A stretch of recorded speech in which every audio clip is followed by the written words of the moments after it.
بسم اللہ الرحمن الرحیم۔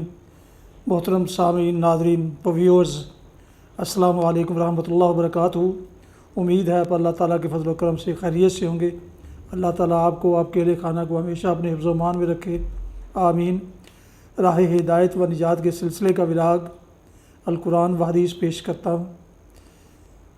شروع کرنے سے پہلے گزارش ہے کہ اگر آپ نے ابھی تک میرے یوٹیوب چینل کو سبسکرائب نہیں کیا تو سبسکرائب کر لیں، بیل آئیکن کو پریس کرنا نہ بھولیں تاکہ آنے والے ایسے روحانی اور قرآنی ولاگز آپ تک باقاعدہ اور بروقت پہنچتے رہیں۔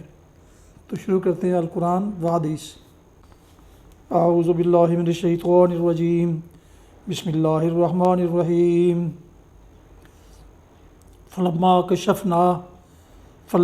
کشفنا عنہم الرجز الی اجل ہم بالغوہ اذا ہم ینکثون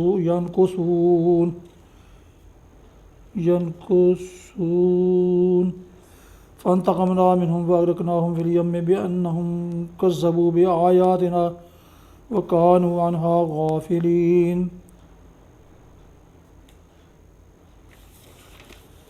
وَأَوْرَثْنَا الْقَوْمَ الَّذِينَ كَانُوا يَسْتَضْعَفُونَ مَشَارِقَ الْأَرْضِ وَمَغَارِبَهَا الَّتِي بَارَكْنَا فِيهَا وَتَمَّتْ كَلِمَةُ رَبِّكَ الْحُسْنَى عَلَى بَنِي إِسْرَائِيلَ بِمَا صَبَرُوا وَدَمَّرْنَا مَا كَانَ يَصْنَعُ فِرْعَوْنُ وَقَوْمُهُ وَمَا كَانُوا يَعْرِشُونَ۔ صدق اللہ العظیم۔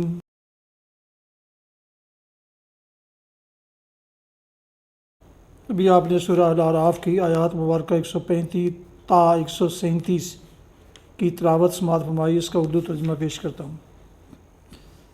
فلما کشفنا عنہم الرجز الی اجل ہم بالغوہ، مگر جب ہم ان پر سے اپنا عذاب ایک وقت مقرر تک کے لیے جس کو بہرحال پہنچنے والے تھے ہٹا لیتے تو وہ یک لخت اپنے عہد سے پھر جاتے، تب ہم نے ان سے انتقام لیا اور انہیں سمندر میں غرق کر دیا، کیونکہ انہوں نے ہماری نشانیوں کو جھٹلایا تھا اور ان سے بے پرواہ ہو گئے تھے۔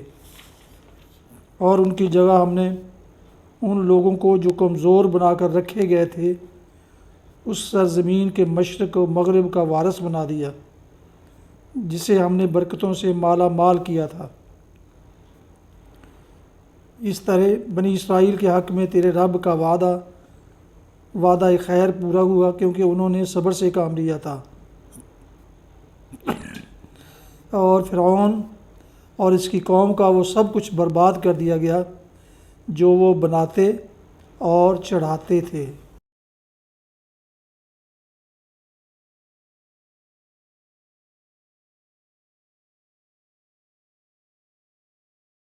تفسیر سماعت فرمائی۔ اس سرزمین کے مشرق و مغرب کا وارث بنا دیا جسے ہم نے برکتوں سے مالا مال کیا تھا، یعنی بنی اسرائیل کو فلسطین کی سرزمین کا وارث بنا دیا۔ بعض لوگوں نے اس کا مفہوم یہ لیا ہے کہ بنی اسرائیل خود سرزمین مصر کے مالک بنا دیے گئے، لیکن اس معنی کو تسلیم کرنے کے لیے نہ تو قرآن کریم کے اشارات کافی واضح ہیں اور نہ تاریخ و آثار ہی سے اس کی کوئی قوی شہادت ملتی ہے۔ اس لیے اس معنی کو تسلیم کرنے میں ہمیں تأمل ہے۔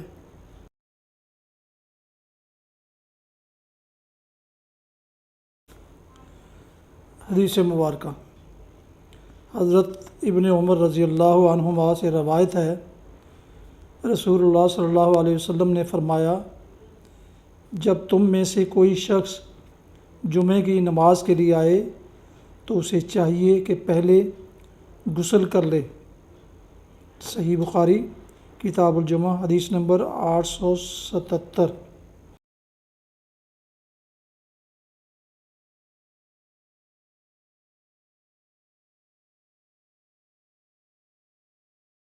یہ تھا آج کا راہ ہدایت و نجات کے سلسلے کا ولاگ القرآن و حدیث، جس میں آج سورہ الاعراف کی آیات مبارکہ 135 تا 137 کی تلاوت، ترجمہ اور تفسیر بیان کی گئی۔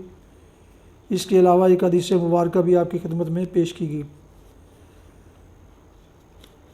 آج کا بلا ختم کرنے سے پہلے ایک دفعہ پھر گزارش ہے کہ اگر آپ نے ابھی تک میرے یوٹیوب چینل کو سبسکرائب نہیں کیا تو اسے سبسکرائب کر لیں، لائک کر لیں، شیئر کر لیں دوستوں کے ساتھ، اور بیل آئیکن کو پریس کرنا نہ بھولیں، تاکہ آنے والے ایسے روحانی اور قرآنی ولاگز جو سراسر باعث خیر، باعث برکت اور باعث ثواب ہیں، وہ نہ صرف آپ بلکہ دوستوں تک باقاعدہ اور بروقت پہنچتے رہیں۔ اللہ تعالیٰ آپ کا حامی و ناصر ہو۔ اللہ تعالیٰ آپ کو، آپ کے لکھانہ کو ہمیشہ اپنے حفظ و امان میں رکھے، آمین۔ اپنا بہت خیال رکھیے گا، اپنی دعاؤں میں پاک وطن، والدین، آباء و اجداد، اعزاء و اقارب دوستوں کے علاوہ اس ناچیز کو بھی ان میں شامل فرمائیں تو انتہائی شکر گزار ہوں گا۔ ختم کرتے ہیں آج کا ولاگ اس دعا کے ساتھ کہ جہاں رہیں خوش رہیں، شاد باد رہیں۔ السلام علیکم ورحمۃ اللہ وبرکاتہ۔ پاکستان زندہ باد۔ اللہ حافظ۔